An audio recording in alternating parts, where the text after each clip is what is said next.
Temirlarni taqa oldik. Bu nimaligini videoni oxirigacha ko'rsangizlar bilib olasizlar.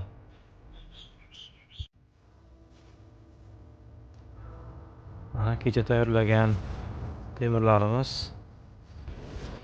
Mana keyin uchkani qurib olgandan keyin mana qilib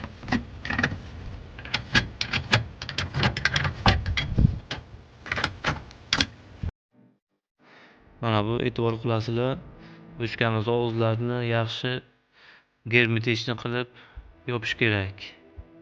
Bu обязательно bu.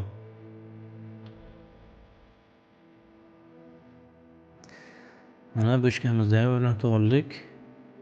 Bu oddiy 200 litrlik plastmas bochka.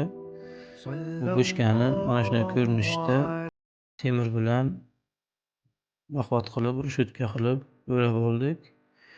Chunki bunga 2-3 atmosfera bosim bo'ladi. O'sha bosimga chidab berishi kerak.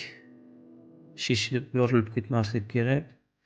Bu bochka bizga расширительный bachok vazifasini bajaradi. Bunga suv mana pastdan ulaymiz. Suvni press control orqali suvni ulaymiz. Suv 100 litr, 120 litr suv kachab qilgandan keyin давление hosil qilib, keyin press control avtomatik o'chadi. O'sha 120 litr suvni o'ziga olib, keyin mana ishlatgan paytingizga 50-60 litr suv ishlatgancha nasos ishlamay turadi. Keyin давление tushgach ishlab yana o'rnini to'ldirib qo'yadi. Buni afzallik tomonlari tok ekonom bo'ladi. Mana svet ko'p o'chadi. O'sha svet o'chgan paytga issiq suv ham, sovuq suv ham постоянно bo'ladi.